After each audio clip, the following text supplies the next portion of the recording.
Pak Wamen, kalau kita lihat memang sekali lagi saya akan mempertegas lagi bahwa angka pengangguran lulusan SMK mendominasi jumlah pengangguran RI, meski memang kabar baiknya tadi memang angka pengangguran turun untuk semua jenjang pendidikan termasuk juga SMK.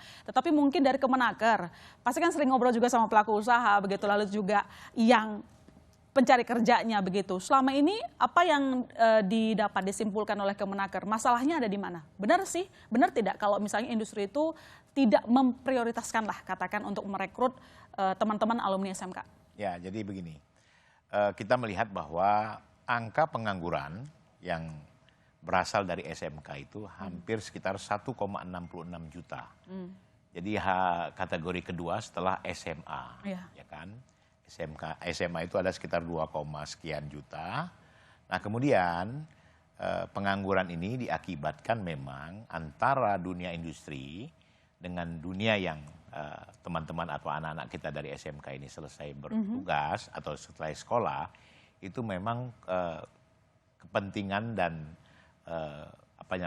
kepentingan serta keperluan yang dibutuhkan oleh industri itu tidak sama. Nah, tadi seperti yang Pak Anton ceritakan juga bahwa harusnya selesai mereka menamatkan sekolah SMP, mereka meninjau sebuah pabrik yang ada di Indonesia ini, kemudian dari situlah si dunia industri ini akan menyarankan kalian tuh harusnya baiknya sekolah di SMK ini, karena SMK inilah yang nanti akan kami terima setelah lulus dari SMK.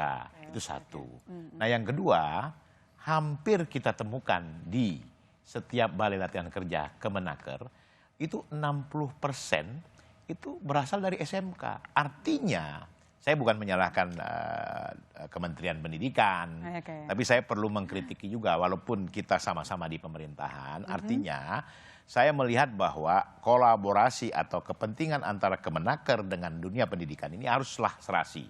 Harus bersama-sama. Berarti selama ini belum serasi? Ya selama ini saya melihat, saya baru 8 bulan, saya melihat memang belum ada keserasian. Jalan sendiri-sendiri? Ya, jalan sendiri-sendiri. Bahkan programnya itu malah tumbang tindih. Di kami ada, di Kementerian Pendidikan juga ada. Seperti kalau kita kan pelatihan, kalau Kementerian Pendidikan ini kan kursus. Ya kan? Nah oleh karena itulah ya, 60% itu kita temukan banyak yang berasal dari SMK. Harusnya selama 3 tahun mereka mendapatkan pendidikan di SMK, ya harusnya kan punya ruang praktek yang memadai.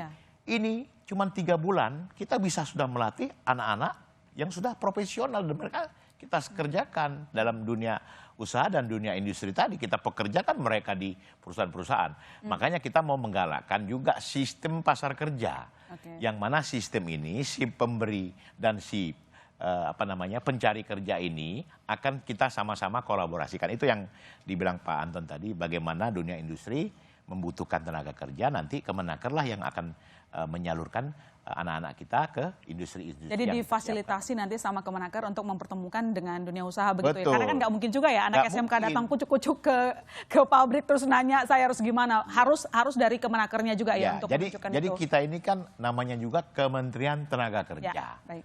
Ya beda. Kalau di sini kan Kementerian Pendidikan Nasional ya, Kemendiknas ya. Baik. Nah harusnya ini kolaborasi ini segera kita lakukan, tidak bisa.